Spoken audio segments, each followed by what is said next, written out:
Hola, ¿qué tal? Muy buenas noches.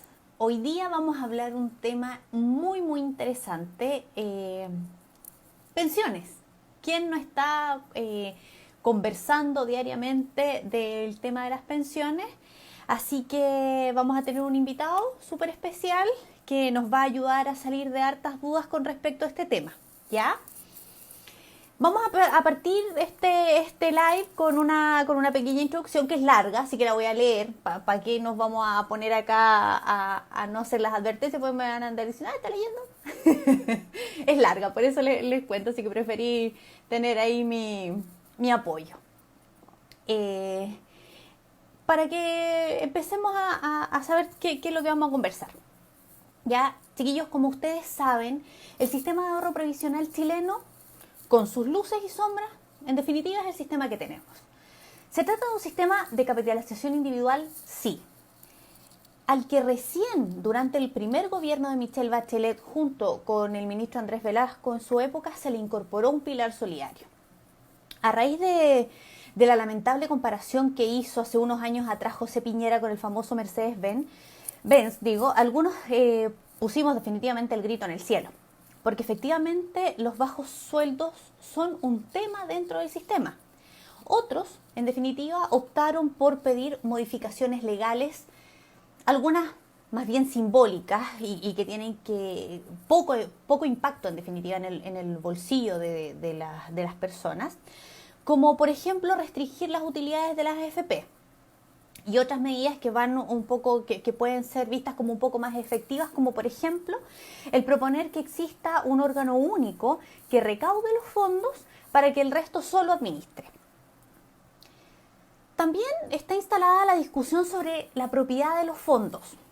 Se ha hecho un cuestionamiento últimamente sobre si efectivamente los fondos son o no de los cotizantes.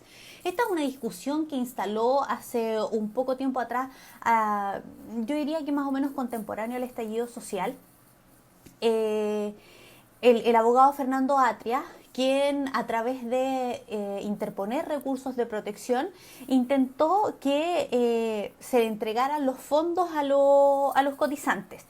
Digo que esto es una discusión ficticia porque no cabe duda alguna de que estos fondos son de los cotizantes. Lo que pasa es que se trata de una propiedad que está limitada. Y eso no es extraño. Nuestra propiedad sí tiene limitaciones. Por ejemplo, yo no puedo convertir mi casa en una discoteca de un día para otro. Hay limitaciones que efectivamente existen a la propiedad y precisamente por la importancia que tienen, los fondos de pensiones están asociadas también a estas limitaciones.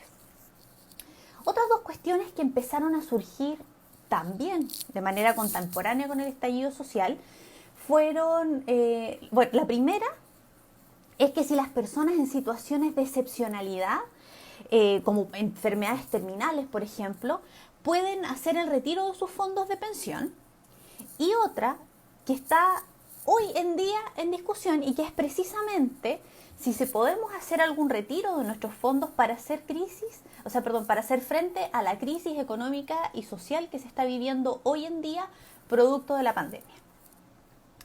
Frente a esto debemos ser claros, ¿ya? La postura de Red Liberal sería que los fondos de pensión son fondos para las pensiones definitivamente y por lo tanto no podemos poner en riesgo a las personas más débiles de nuestra sociedad, exponiéndolos a que en su edad adulta tengan pensiones bajas o aún más bajas de lo que ya son, por el hecho de tener menos fondos en ellas. ¿Ya? Sabemos que cada peso menos que ahorramos tiene un impacto tremendo en la pensión que vamos a obtener al jubilarnos. Por eso nos surge una pregunta hoy en día. ¿Es populista proponer el retiro de fondos? Probablemente no. Si bien todos creemos que existen otras formas mejores, como el endeudamiento público, por ejemplo, en el último tiempo ha subido de manera muy peligrosa. Y como todos sabemos, la recaudación fiscal también ha bajado de manera considerable. Por lo tanto, suena razonable al menos hacerse la pregunta.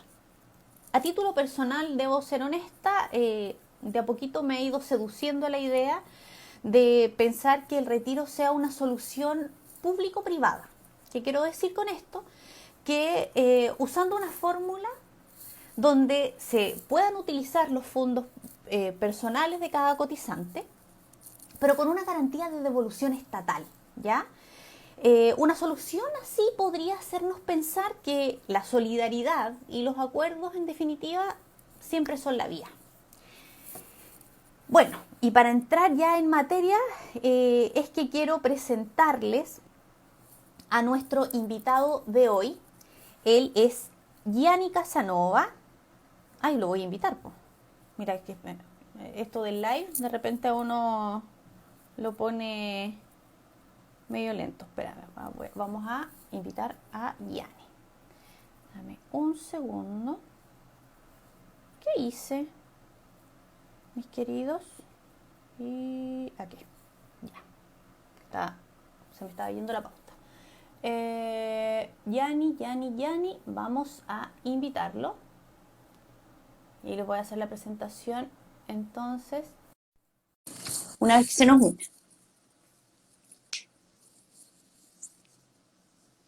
Gianni, ¿estás por ahí? Hola, Hola, querido, ¿cómo estás?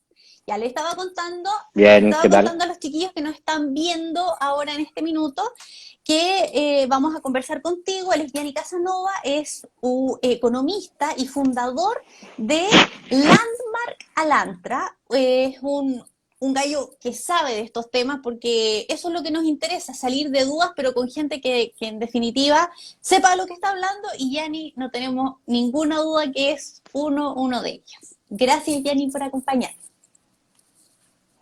Hola, Pau, ¿qué tal? ¿Cómo han estado? Bien, súper bien.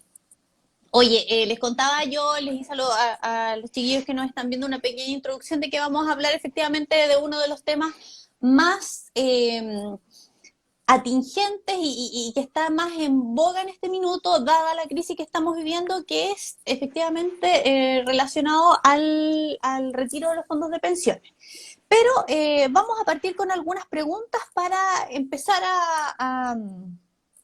a introducirnos en el tema, ¿ya? Quiero que tú Ok, me digas desde el punto de vista de tu expertise, que es la economía, ¿esta es la peor crisis, Yanni, que el mundo haya vivido? creo que no es la peor crisis, no obstante es una crisis muy seria desde la perspectiva nuestra chilena. Sin duda es una crisis económica peor que la crisis asiática y eventualmente va a tener efectos más cercanos a la crisis del 82. No es la crisis del 29 o la del 97, que poca gente conoce, pero que fueron crisis peores.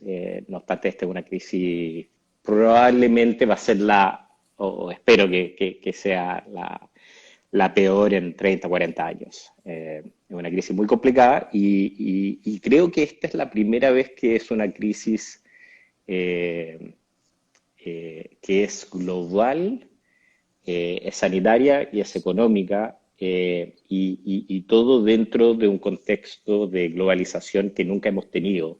Entonces, y estamos muy interconectados, no solamente a nivel de economía, sino de los medios, y pudimos ver la tragedia en Italia, cómo esta se traslada a España y después a Estados Unidos, y hoy América Latina es sin duda el foco de la pandemia. Entonces, es bien curioso porque uno va es como ver una ola rompiendo, o varias olas rompiendo antes que nos toque a Que nosotros. nos explote a nosotros, Y como al ya mismo tiempo, nos está pasando. claro, exactamente, y al mismo tiempo que está pasando todo esto, eh, se está arruinando la economía. O sea, todas las cifras son pésimas, no hay cifras buenas.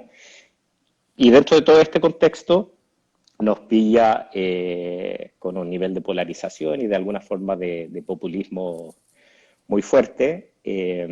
Y tanto en la derecha como en la izquierda, yo creo que las partes se están tratando de, al mismo tiempo, encontrar acuerdos para solucionar los problemas, pero en algunos, en muchos de los grupos están con ideologías un poco como áncoras y esas áncoras de alguna forma no te ayudan mucho en estas crisis porque creo que hay que ser más flexibles. Está la analogía de que los árboles que son flexibles son los que sobreviven las tormentas y los árboles más rígidos terminan quebrándose y algo de eso es efectivo hoy. Claro, o sea, nosotros estamos viviendo hoy día la crisis de la pandemia, pero venimos con una crisis de octubre, o sea, ya estábamos con una crisis económica no a nivel nacional tan grave como la profundización que se ha dado producto de la pandemia. Claro, si tú eres un dueño de un restaurante, en octubre probablemente, especialmente si estás por ahí por Las Tarrias o la zona cero, en un par de meses más vas a cumplir un año en crisis. Y Oh, si tú eres... qué fuerte la frase, en un par de meses más. El tiempo ha pasado claro, volando sí, con esto de así la es. pandemia. Oye, Yanni, a Claro, o sea, propósito de los estamos a 3 meses. restaurantes claro, Sí, a propósito de los salud. restaurantes que tú me estabas, oye, me traje nada, conversando de los restaurantes, la mayoría de ellos están insertos en el mundo pyme. Y hablemos de las pymes en general. Sí. Están, están asustados, estamos asustados muchos de los que algún negocito pequeño podamos tener. ¿Qué visión tienes tú respecto de los próximos 2 años, una vez que logremos, digo, superar un poco las consecuencias de esta pandemia? Para, para pymes y trabajadores, ¿cómo ves tú el futuro de aquí a 2 añitos más? Sí, es difícil aventurar cómo vamos a estar. Creo que todavía falta mucho de esta crisis para saber dónde vamos o cuál va a ser el punto de partida de la recuperación. Creo que de alguna forma las pymes son, bueno, el pyme es una palabra compuesta que significa pequeña y mediana empresas y sus realidades, tanto por tamaño como por eventualmente por la industria o donde están dentro de la cadena de valor, puede ser muy diferente. O sea, yo puedo tener una pyme de e-commerce y me puede estar yendo extremadamente bien, puedo tener un restaurante de lujo y me puede estar yendo extremadamente mal y al mismo tiempo yo creo que las pymes en general son empresas poco capitalizadas, en general son muy diversas, entonces no hay una realidad, pero yo creo que si tú a las pymes entre menor la empresa, menor capital tiene y probablemente peores van a ser los efectos. Algunas personas hablan de 20% van a cerrar, muchas abren y cierran, o sea, todos los años, pero, pero yo creo que las pymes van a ser la más complicada. Yo creo que también dentro del concepto de pyme me gustaría incluir de que existen ecosistemas o cadenas de valor en el cual, porque gente sabe, entonces hay como 10.000 pymes relacionadas a la TAM y la TAM está en una crisis extremadamente delicada, están tratando de salir, yo creo que van a salir, pero va a ser una empresa de menor tamaño y por ende todo su cadena Las empresas asociadas. de proveedores, exacto, esas 10.000 también van a ser menores y muchas de ellas van a quebrar. Entonces, yo creo que mucha gente, o sea, yo creo que un concepto que nunca es muy claro en las personas es que estamos todos interconectados desde el punto de vista económico. Podemos hasta decir, metafísicamente estamos interconectados, pero de la misma, usando el ejemplo de la TAM, que están todas estas empresas conectadas, detrás de esas empresas hay cientos de miles de trabajadores, hay 300, 400, 500 mil familias, y bueno, independiente que a muchos no les gusta el modelo económico del goteo hacia abajo, al final, si cae la TAM, cae esas 10.000 o buena parte de ellas, muchas personas pierden su empleo, dejan de consumir y eso tiene un impacto, eso es un hoyo en la economía y eso tiene un impacto directo. Entonces, tratar como de por pinzas, decir, bueno, este sí, este no, acá nos podemos olvidar de esta empresa, creo que un poco miope y creo que de alguna forma muestra muestra otra cosa que yo creo que es, hay bastante, o sea, yo creo que hay bastante resentimiento. Yo vi mucho resentimiento en Estados Unidos con las protestas, desde la óptica de que la bolsa estaba teniendo puntos muy altos y 20% de las personas estaban con desempleo. Entonces, esos dos mundos no se relacionan muy bien cuando lo analizas, pero están íntimamente relacionados. O sea, con una bolsa saludable, de alguna forma muestra de que la economía se va a recuperar y que ese 20% va a bajar, ese 20% de desempleo va a bajar. No obstante, en ese minuto es tremendo porque yo estoy pasándolo muy mal, desempleado, y yo veo a la gente en la bolsa haciéndose millonario. Entonces, esas visiones se contraponen, son muy complicadas de manejar desde el punto de vista social o político, y al mismo tiempo las personas no ven lo positivo de que efectivamente si esta es una crisis en V o de recuperación rápida, eso va a ser muy bueno para el empleo y también para las personas. Pero al final tú lo puedes explicar, como lo puedo estar explicando ahora, pero el sentimiento de rabia que te genera estar en tu casa sin poder trabajar y al mismo tiempo viendo otra gente, o sea, la bolsa, que le vaya bien, es complicado, no es fácil digerir eso.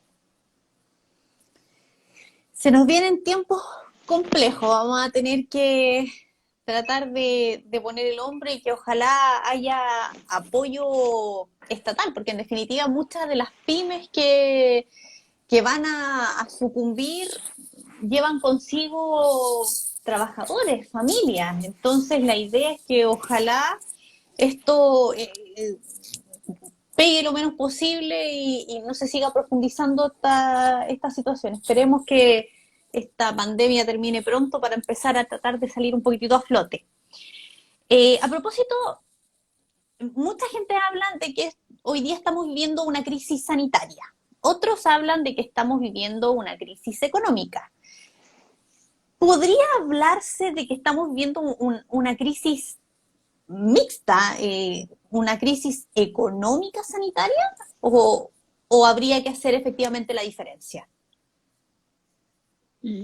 O sea, yo creo que son uno gatilla a otro. O sea, sin la crisis sanitaria no tendríamos una crisis económica. ¿Sin Eh, considerar el 18 de octubre? pun- o sea, yo creo que eso es otro tema, eso es un tema que nos tocó específicamente a nosotros. Entonces, no, esa es nuestra realidad. Yo creo mucho en el dicho, la vida se vive hacia adelante. Eso no es nuestra realidad. Sobre eso no se puede hacer nada. Yo creo que desde la óptica de la crisis actual, lo que más nos está afectando es la sanitaria y que estamos en la parte más difícil de la curva. Y creo que al mismo tiempo la crisis económica es una crisis compuesta. Entonces, cada día que pasa, cada vez más ciudades de Chile están en cuarentena. Todo eso afecta la recuperación y los tiempos de recuperación. Entonces, obviamente no es lo mismo si mañana todo se libera, cuando digo libero, se libera de forma que estamos bien, que se puede salir y que la pandemia pasó, a que La nueva eventualmente normalidad, esto dices es tú. un año más. No. Me refiero a que la pandemia mágicamente se desaparece. Entonces, Difícil. el punto de partida de la recuperación es muy diferente si es mañana a que si es en un año. Y creo que lo mejor que hemos escuchado es de que hay una buena probabilidad de que vamos a tener una vacuna de aquí al cuarto trimestre. Y varias de las tecnologías que se utilizan son tecnologías donde ya hay plantas de bastante escala. Entonces, yo creo que podemos tener 500 millones a 1 billón de dosis disponibles de aquí a fin de año y si todo eso se realiza, yo creo que la economía va a comenzar a recuperarse en el cuarto trimestre y de verdad en el 2021. Ahí recién empezaríamos a tener una recuperación. Es poco tiempo, pero cuando la Queda gente lo todavía, está sufriendo tan fuertemente, resulta ser mucho. Es raro ahí Sí. poder hablar, porque si estás viviendo la crisis tan duramente, de aquí al 2021 te suena eterno, eterno. Oye, Yanni, Sí, sí. ¿qué te parece si vamos un poquitito a la arena política? ¿Ya? Hernán Larraín el Ok. otro día le dijo a Mario Desbordes que era injusto el retiro de un porcentaje del fondo de las pensiones, que no era solidario hacer ese retiro a costa de los trabajadores, que no resultaba razonable. ¿Qué te parecen a ti esos dichos?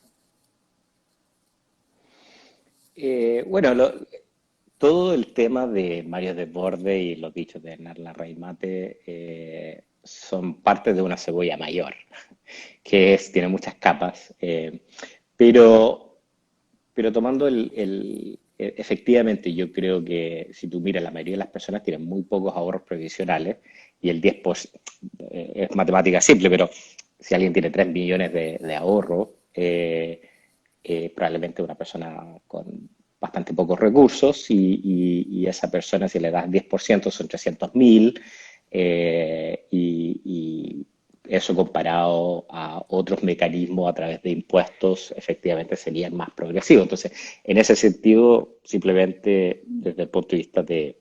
A mí no me gusta mucho la palabra justicia en todo caso, ¿no? No es una palabra que yo ocupo porque yo creo que hay que escribirse más a la realidad y efectivamente si tú a través de impuestos futuros, que es deuda, financias a esas personas, es mejor porque esas personas mantienen sus ahorros profesionales, previsionales o ese 10% y adicionalmente reciben alguna ayuda del Estado, como han habido varios mecanismos hasta ahora. Pero yo creo que hay un tema Pero no está llegando ese mayor mecanismo a todos. O sea, me da la impresión que la propuesta busca que en definitiva todo aquel que tenga ahorros pueda echar mano aparte de esos ahorros para poder solucionar la crisis de hoy, porque si nos ponemos a pensar un poquitito en lo que se ha hecho para apoyar a las familias que están más vulnerables en este minuto, eh, cualquier solución pareciera tardía. No sé si eso puede ser visto así, porque imagínate, se está viviendo la crisis, empezó a golpear al tiro. Empezó a golpear al tiro y estamos sí. teniendo un bono ahora, la gente en junio, las cajas de mercadería se demoraron más de un mes, entonces tal vez, aun cuando este tema todavía se está discutiendo y también pudiera resultar tardío, a lo mejor eso es una inyección de dinero más directo a la familia un poco más rápido de lo que ha sido las otras cosas. ¿No te parece? Bueno, hubieron, o sea, creo que hay que ser simpáticos al problema político en el sentido de que no nos pilla en el mejor momento y adicionalmente esto es una crisis muy nueva, es muy difícil y entramos a marzo, pero la verdad es que no sabíamos el efecto, no sabíamos los niveles de cuarentena, no sabíamos y todavía no sabemos la duración de esto. Entonces, a medida de que los políticos en general, porque esto no es un tema del gobierno, es un tema de todo el sistema político, se han ido dando cuenta, han de alguna forma abierto la llave.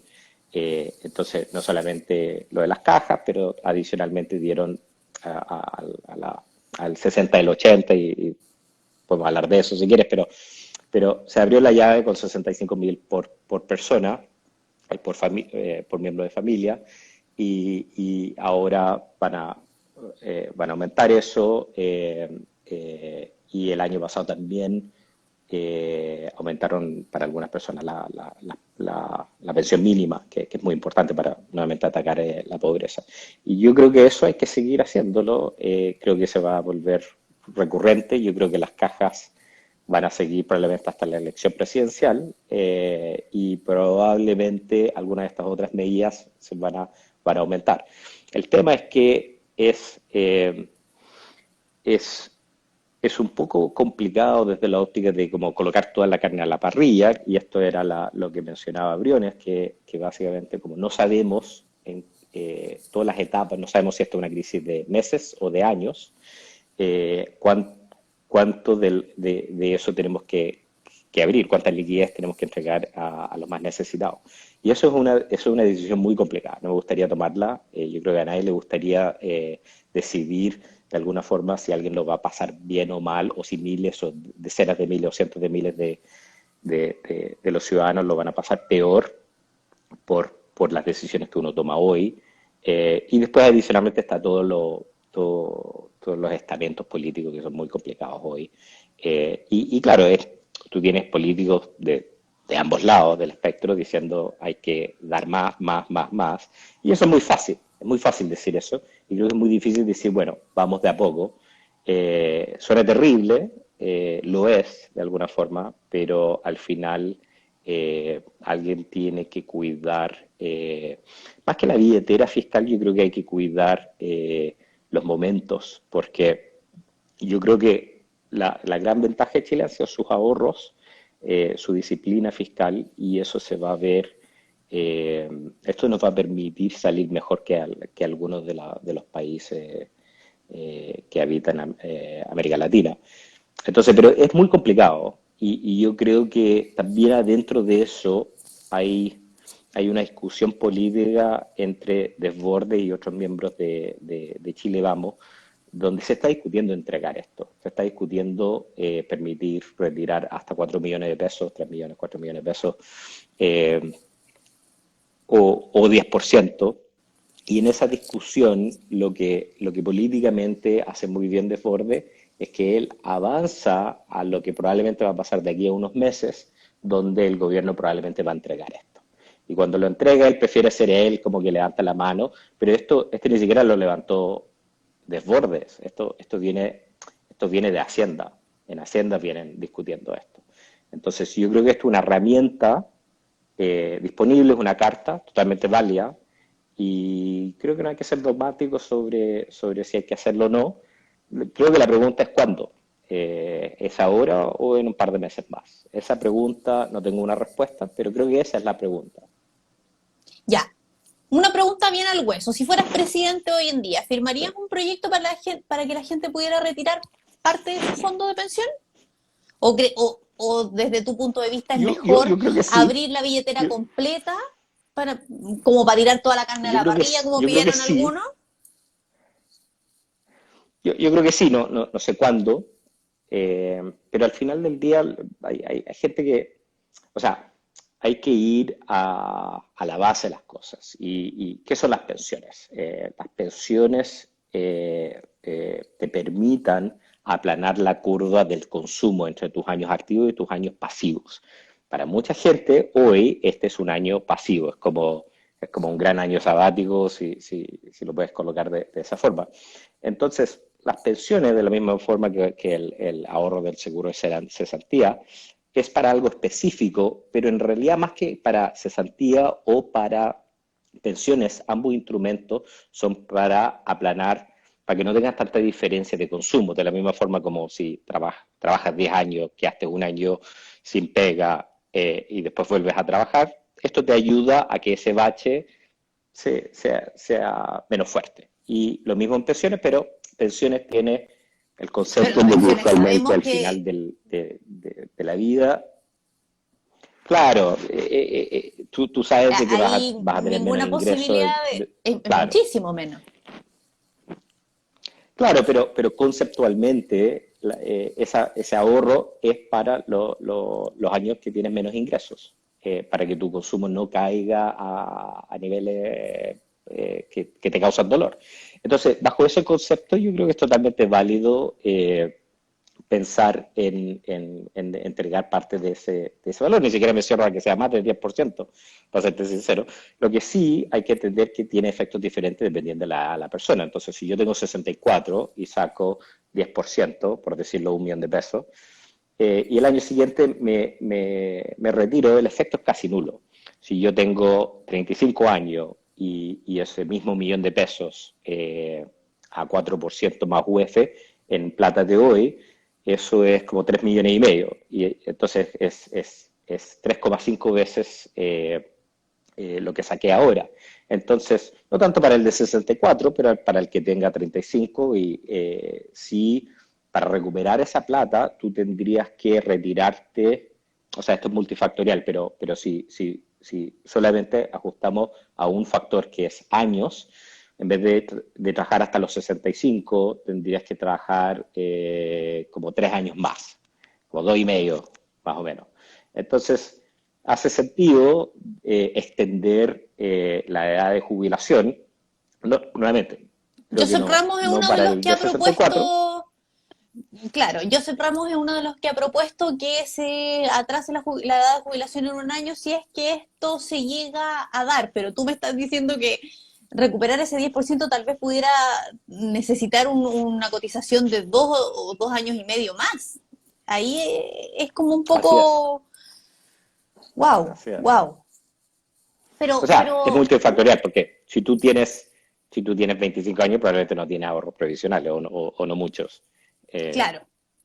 si tienes 35, tienes algo, entonces todo depende de cuánto tú sacas y cuánto repones. Entonces, no, esto no es una regla fija, es como una Y esa curva. reposición, ¿qué te parece que sea eh, por el propio cotizante o, en definitiva, que el Estado se haga cargo de reponer esos fondos? Porque hoy en día tal vez el Estado no tiene la luca, la herramienta o como sea para poder entregar una cantidad de dinero considerable a las personas que están complicadas en este minuto, pero que a la larga si pudiera ponerse ahí con apoyar devolviendo el propio Estado esos fondos, o no. Aunque también Claro, tenemos que sí, pensar que hay personas que en definitiva no lo van a necesitar y que tal vez lo van a sacar no por una necesidad, sino que por conveniencia. Entonces, podría ser sí hay algo de eso también. un, Y, sí, y podría ser, es buscarse una complicado fórmula en que porque, no devolvieran los que efectivamente lo necesitaron y los que lo ocuparon tal vez para algún negocito o lo que sea, ellos sí lo tengan que devolver. bueno, eso tampoco necesariamente sea malo, pero creo que hay dos temas. Creo que el primero es si debe ser para todos. Creo que debiese ser de alguna forma para todos, con algunos límites, puede ser el límite sea acumulativo tipo 3 o 4 millones y adicionalmente máximo de 10%. Eventualmente no, porque algunas personas que tienen un par de millones de pesos necesitan todo ese dinero para salir de este bache. Eso no lo tengo tan claro. Lo que sí tengo claro es que no hay una solución clara para arreglar esto después. Y, y eso es porque hay un tercio de las personas cotizan bastante bien, casi con pocas lagunas. Hay otro 40% que cotiza más o menos y que probablemente vamos a tener que aumentar los aportes. Y después hay un 30% que tiene casi nada. Y esas personas van a ir al pilar solidario 100%. Entonces, yo creo que para cada uno de esos grupos va a ser una respuesta diferente. Y probablemente tuviste alguna vez el ejemplo del que tiene 300 millones en ahorro, bueno, no hay que ayudarlo. Y el que No. recibe la pensión mínima, que de aquí a 2 años va a ser 165.000 pesos, bueno, esa persona vamos a tener, ya vamos a ayudarlos más. Entonces, me parece bien y creo que eso se hace a través de los impuestos. Eh, pero dentro de toda esta conversación, creo que también hay otra conversación de que muchas personas no creen en los fondos de pensiones y de alguna forma piensan que el dinero no existe o que ese dinero no es de ellos. Y Ah, creo que pero estos espera, esos mecanismos de son los recibir mitos que vamos ese. a tratar Sí, de dilucidar en un ratito más. ok, Quería hacerte una pregunta que no está haciendo Laudane, at home, una de ya. nuestras seguidoras, y dice, directamente la pregunta es para ti, dice, ¿crees, Yanni, si se abre esta posibilidad pueda darse un espacio para terminar con el sistema de capitalización individual? No creo, porque tú preguntas a las personas, por ejemplo, sobre el pilar solidario, bueno, esta nueva cotización del 5% había una discusión de 3% iba a ser solidario y 2% a tu cuenta individual. Cuando les preguntan a las personas, 80-85% de las personas dicen, no, quiero que esa plata va a mi cuenta individual. Y yo creo que la gracia de retirar el 10% es que las personas, de alguna forma que están un poco lejanas a la jubilación, pueden sentir que esos fondos sí son de ellos. O sea, tú y yo sabemos que son de ellos, pero hay mucha gente que piensa que no, que es de mentira y bla, bla, bla. Entonces, a esas personas que lamentablemente por diferentes razones, probablemente psicoemocionales, no entienden eso, eh, bueno, de repente les va a llegar un cheque y esas personas van a decir, bueno, en realidad ese es mi dinero. Y si tú miras al chileno promedio, después de su casa, del 54% que tiene casa, pero el segundo activo, segundo elemento de patrimonio que tiene es sin duda lo que tienen ahorrado en pensiones. Entonces, ahí tú matas la discusión de expropiación, de reparto, tiene esa ventaja también. Y yo creo que no se habla mucho, pero al final esta es una guerra, esta es parte de una guerra de, más que de público y privado, esto es de propiedad privada y no privada. Entonces, en esa discusión, liberar parte de este dinero te ayuda a que las personas vean que ese dinero es tuyo y obviamente si el día de mañana te expropian eso por cualquier razón, tú vas a pegar el grito en el cielo porque recibiste un cheque que era tuyo. Entonces, todo eso la gente no, yo creo que no se discute tanto, pero hay una discusión sin duda que se está teniendo a nivel muy alto sobre esto. Hoy día sabemos, ya lo anticipamos, hay harta gente que está apoyando esta postura, han hablado de ciertas limitaciones, como ya hicimos una referencia, el 10% con tope 3-4 millones, la devolución por parte de impuestos en las personas a través de, en un futuro. Hoy día mismo uno de los... eh,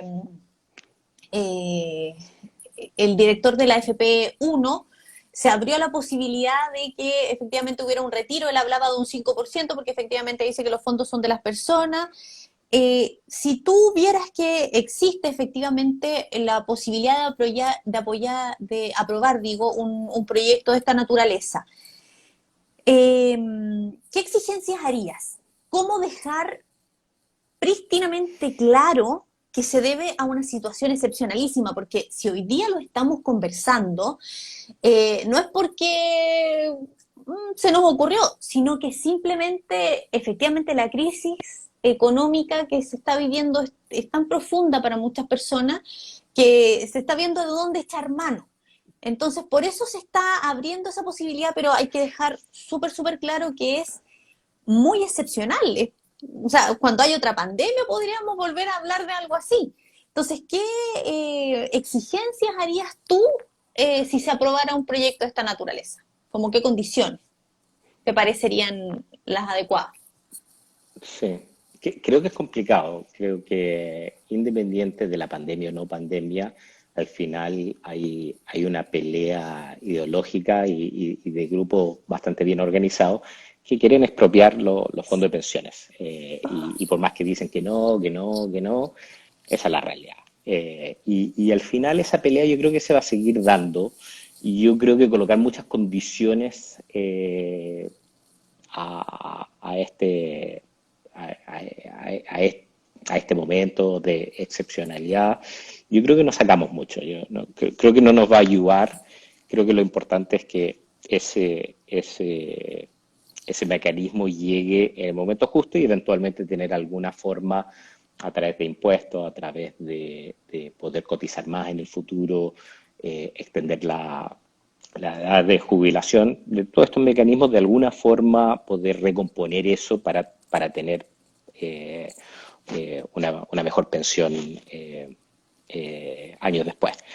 Pero creo que hay otro tema. Creo que al final del día, cuando las personas reciben este dinero, porque yo creo que esto va a pasar, yo creo que cuando reciben este dinero, yo creo que las personas van a tener otra relación con su fondo de pensiones.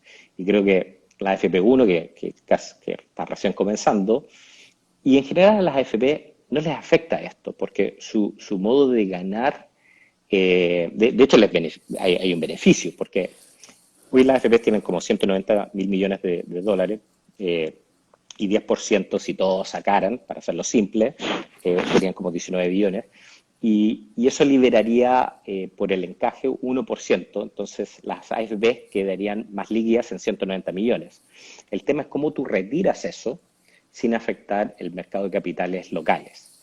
Entonces probablemente eso va a significar restringir de alguna forma, si te puedes mover de los fondos, recomponer también de alguna forma la relación que hoy es como 55-45 entre lo que está invertido en Chile y lo que está invertido afuera. Esto varía mucho por los fondos y temas como Felice y Forrado y todo eso, pero al final hay, no sé, debe haber, no sé, 7 billones de dólares en acciones locales. Entonces, imagínate sacar 19 billones y sales a vender todas las acciones. No lo van a dejar pasar. Yo creo que eso no va a pasar. Lo de los bonos es hasta más delicado por la importancia del costo de capital en toda la economía. Y eso es más claro. Las acciones también te afecta. Pero probablemente si liberan... yo creo que van a vender activos afuera. Y eso es muy fácil, es muy líquido, son principalmente fondos. Tú puedes vender eso en una semana o eventualmente un par de semanas. Entonces, eso es muy fácil, no te afecta mayormente acá en Chile y eso sería lo más aconsejable. Esa sería la vía para poder obtener la liquidez que se necesita para poder hacer la entrega de los fondos a las personas. Claro, porque yo creo que los mercados capitales la gente no entiende su importancia, pero mira, si tú miras todas las carreteras, esas se financiaron con deuda que se puso las AFP, tienen, no sé, 40, 50 billones de dólares en bonos, depósitos, hipotecarios, etcétera, para los bancos y con eso se fondean y con eso te cobran, en vez de cobrarte 10% más UF para un hipotecario, que sería tremendo, te cobran 3 o 4% más UF. Y todo se permite porque tú tienes una base de capital, de mercado de capitales muy líquido, que son estos ahorros, y eso permite que nos podemos endeudar a esta tasa mucho mejor que cualquier otro país en América Latina. Entonces, si tú de repente golpeas eso, aumenta tu costo de deuda, bueno, todos vamos a sufrir. O sea, y tú sufres de dos formas. Tú sufres en menos, menos acceso a deuda y deuda más cara. Y eso también tiene un efecto en riqueza, porque si nadie puede pagar un hipotecario de UF más 10%, bueno, las casas van a caer de valor, porque no van a haber compradores. Entonces, eso hay que cuidar. Y yo creo que esas son las raíces del árbol que es la economía chilena. Y si tú empiezas a cortar esas raíces, terminas haciendo mucho más daño a la economía que esta ayuda puede significar para esas personas. Nos quedan más o menos 15 minutitos de conversa porque el live se corta a la hora. Así que quiero hacerte una serie de preguntas que dicen relación con mitos y leyendas de las AFP, ¿ya? Para tratar de ayudar a la gente que a veces por información bastante mala se desinforman y es importante que aclaremos estas situaciones. Si muero antes de jubilar, ¿la AFP se queda con mi plata? No. Claro, fuerte y ¿Por qué preciso, no? no. Sí, no. Son heredables Lo que sí, tú puedes con una aseguradora tener una renta vitalicia. ¿Qué significa eso? Tú cambias tus ahorros, imagínate 10 millones de pesos o 100 millones de pesos, da lo mismo, y ellos te entregan usando las tablas actuariales, dicen tú vas a vivir en promedio X cantidad y yo divido eso más la rentabilidad que te da y te genera, que les va a Eso es cuando generar tú a te ellos jubilas. y tú estás Cuando tú te cambiando. jubilas. Entonces, Claro, pero para explicar un poquito, hay cuando dos tú te modalidades. jubilas, claro, Sí, ¿ya? tú tienes esa decisión. Entonces ahí tú estás Perfecto. haciendo una transacción financiera con una aseguradora donde tú les pasas tu capital y ellos te van a entregar para el resto de tu vida Pero si un te mueres a salario, los 2 años de haberte jubilado, esa plata una no se la va a quedar anuidad la en realidad. aseguradora. Ese es el tema, para que la gente le Esa quede sí, claro. po. En ese, no, en ese la Ujú. aseguradora se queda con esa plata porque es una transacción financiera. Ah, Sí, perfecto. lo que no Ya, se quedan Lo que no se quedan es cuando tú tienes el retiro programado. El retiro programado, tú sigues con tu colchoncito de capital y todos los años sigues teniendo rentabilidades y vas retirando todos los años.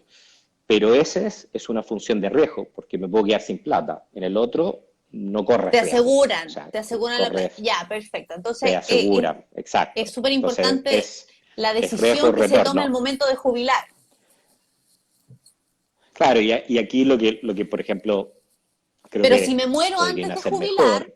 si una persona muere antes de Ujú. jubilarse, esos fondos no pasan por esa decisión y son heredables, por lo tanto, quedan para los herederos de esta persona. Claro, y creo que hay un punto importante sobre la longevidad de las personas. Entonces, si tú has tenido una vida muy dura, no deberías hacer eso. Tú deberías ir a retiro programado, porque probablemente vas a vivir menos años que el promedio de los chilenos. Entonces, si trabajaste toda la vida en una mina, no sería aconsejable eso. Si No sería si aconsejable tuviste la una renta vida de vitalicia. bastantes penurias, no sería aconsejable, exacto. Entonces, claro, en ese sentido, hay algunas personas que hasta dicen, y creo con justa razón, que de alguna forma, si tú vas a la renta vitalicia, hay un subsidio entre las personas que viven menos años, que usualmente son más pobres, con las personas que viven más, que usualmente, o sea, hay una correlación de que son más ricos. Entonces creo que es un mal. Creo que hay varias formas de arreglar eso, pero lo más fácil sería si es no tomar eso. Pero de todas formas, ese dinero, lo que sobra en el retiro programado, va todo a herencia, lo que sobra. Entonces, y las EPP nunca se quedan con esto. Eso sí que es mentira, porque es la aseguradora que hiciste otra transacción financiera que se queda o no con ese dinero, pero la EPP nunca se queda con ese dinero. Pero eso Entonces, es eso es, después de que tú te jubilaste. Pero si tú mueres antes de sí, jubilar, si te mueres, si eres hombre a los 60, se hereda esa todo, plata, se hereda todo, claro, se hereda todo por se hereda. completo. Claro. Esa es la duda Exacto. que tiene la gente.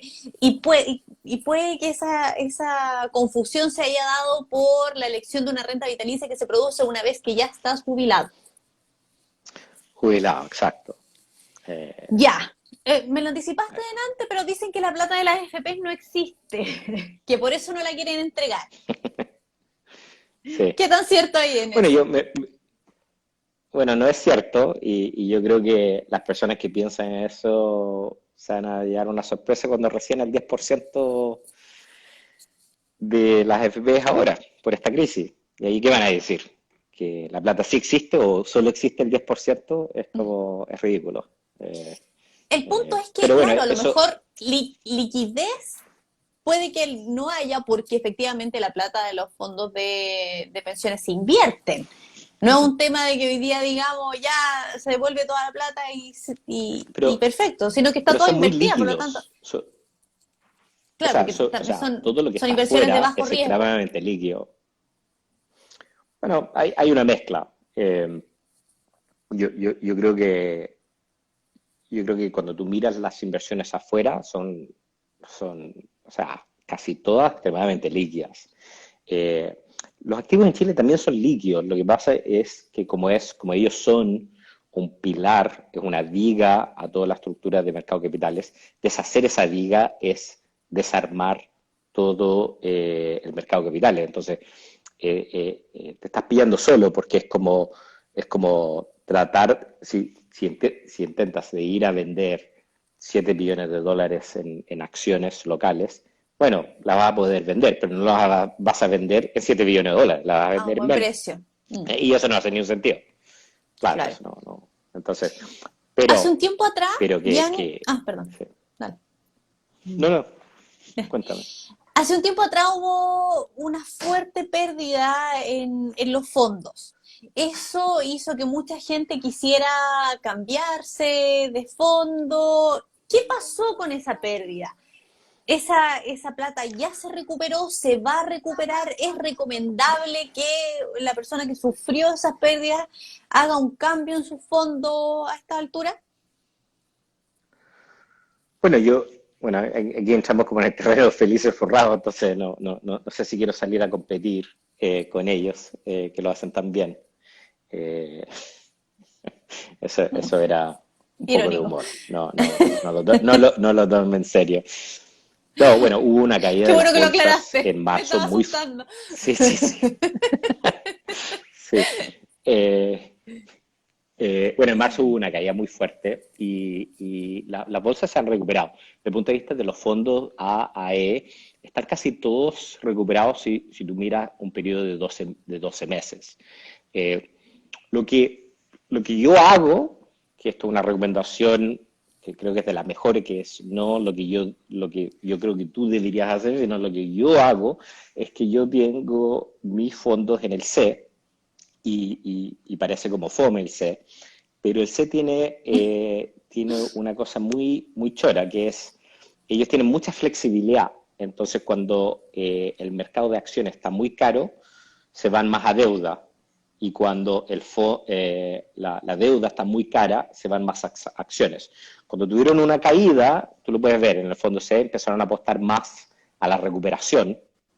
Eh, entonces, de alguna forma, yo coloco mis ahorros provisionales en el C, apostando de que ellos van a cuidar de eso y ellos van a moverse entre más y menos riesgo, o más equity y menos deuda, dependiendo del contexto de lo que está pasando. Entonces, en vez de yo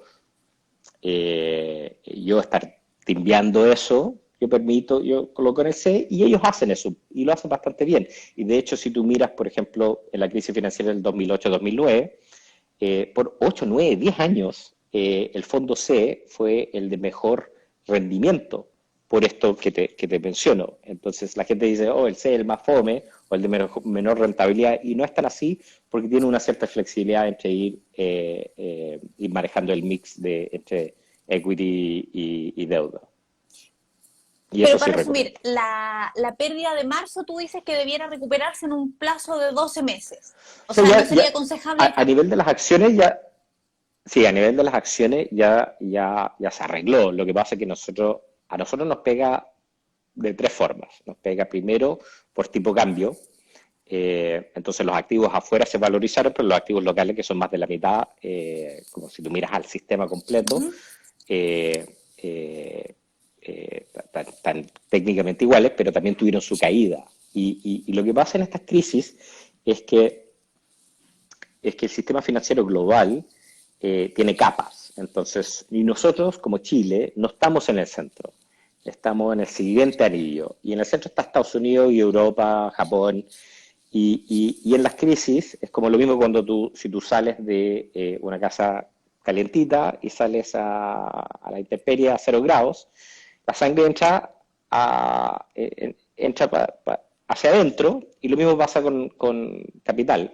En las crisis, el capital fluye desde los extremos del mercado global al centro, o sea, Estados Unidos, Europa, Japón. Y Chile está todavía en la frontera, en la segunda capa, entonces la plata sale de Chile y va a dólar. Y por eso nuestro tipo de cambio está sobre 800 pesos hace tanto tiempo. Oye, Entonces, Yanni, en nos ese quedan contexto, Seis Ok, minutos, estamos seis casi. minutos y 5 preguntas. Así que bombardeamos. Sí, ¿Me sirve ya. pagarle a alguien para que me avise cuando me tengo que cambiar de fondo? No, o sea, Ya. para nada. Estamos malgastando de repente algunas luquitas. ¿Por qué un sistema de reparto no es la solución? Bueno, reparto se ha intentado y casi en todos los países que se ha intentado ha sido un fracaso y han tenido que ir a más mercado. Yo creo que el principal indicador que te dice que el reparto no es una buena idea es de que en Alemania aportan 19,5% al reparto para tener una tasa de reemplazo, que es básicamente, tasa de reemplazo es cuánto de tu último salario tú tienes, entonces para tener más o menos 70%. Y en Chile se logra eso con 10%. Con todas las falencias del sistema a nivel global, tenemos una tasa de reemplazo de 60%, aportando 10. Entonces, si aportáramos 19,5 o 20%, tendríamos en promedio una tasa de reemplazo de 2 veces mejores que el alemán. Si a El esto tú problema entonces es que le los sueldos son muy agregas, bajos. los sueldos son muy bajos y hay muchas lagunas, entonces lo que hay que atacar son las lagunas para las personas que pueden cotizar y para las personas que en realidad no tienen capacidad por falta de educación, falta de oportunidades, lo que sea. Eso tenemos que ir a lo que estamos haciendo hoy, que es Pilar Solidario. Y La solidaria, reforzarlo. Pilar Solidario, claro, Pilar Solidario básicamente saca de la pobreza a casi la mitad de las personas que participan de eso. Entonces, De la algo extrema pobreza, bastante digamos, positivo. porque igual es bajita la pensión solidaria. Sí, pero es un cuarto de los ingresos de esas personas, usualmente. No, no es el único elemento. O sea, es lamentable decirlo, pero hay gente que tiene 70 años y sigue trabajando. Es que eso es lo Eh, triste, sí, pues. entonces, Tenemos que es hacer algo triste. con nuestro Pero sistema, esa es porque nuestra. Claro, triste realidad. pero eso tú lo haces, claro, eso tú lo haces a través del Estado. Esa es la responsabilidad del Estado. Ujú. El Estado tiene que cubrir a esas personas a través de impuestos, lo que quieras. Pero es una locura tener como reparto para los ricos. Una locura tenerlo para 70% de las personas que básicamente arreglando cuánto ellos eh, colocan funciona. Y para ese 30% que no funciona, bueno, a esas personas tenemos el pilar solidario. En definitiva, hay que reforzarlo aún más. ¿Por qué las pensiones son tan bajas? Lo esbozamos un poquitito, pero en breve. Bueno, principalmente es porque las personas ganan poco eh, y adicionalmente tienen muchas lagunas y se cotiza poco. Al final el OCDE es ¿Porcentaje? 18-19%. Claro, en el mayoría de los países desarrollados cotizan el 18-19% y nosotros cotizamos la mitad. Y si cotizan la mitad, es complicado porque las personas, como ganan poco, también si tú lo haces cotizar mucho, Es que ese es el tienen menos punto, pues. dinero para sus cosas. Menos Claro, liquidez mensualmente. pero el reparto no arregla eso. Entonces, es una realidad de nuestro sistema educacional, las oportunidades, la economía. Y lo que pasa es que también hay que pensar de que las personas más viejas son menos educadas y los más jóvenes tienen 4 o 5 veces mejor escolaridad. Entonces, el mercado de trabajo se está transformando, está mejorando. Y si tú miras como los salarios, en los 90 era 400.000 promedio y las personas que cotizan hoy es como 800.000. Eh, entonces, de las que cotizan, yo entiendo que hay personas que son independientes y otras que no cotizan, pero eso es otro punto. Entonces, Es eso en real. cierto, Entonces, los salarios han mejorado. la Sí, última porque nos quedan dos ok, minutos. estamos. ¿Es cierto que calculan mi pensión hasta los 110 años? ¿Por qué? ¿Eso incide en el monto final? No. Las tablas actuariales son unas tablas, entonces dicen que tú podrías llegar, pero la probabilidad que tú vas a llegar a esa edad es 1 en 1 millón, más o menos. Y efectivamente eso pasa, 1 en 1 millón. Pero tú lo haces, son densidades, entonces dicen para esa persona. Y estas tablas lo que te permiten hacer es calcular promedios para cuando tú te jubilas a los 65, tener una curva hacia adelante de la probabilidad de cuánto vas a tener que pagar. Porque imagínate, en el caso extremo, si alguien viviera 200 años, entonces tú tienes que calcular eso. Eso tiene que ir en el cálculo. Entonces, lo que la gente no entiende es que más que los promedios están aumentando, también hay muchas más personas hoy que llegan a los 100 años, o 90 años, o 80 años.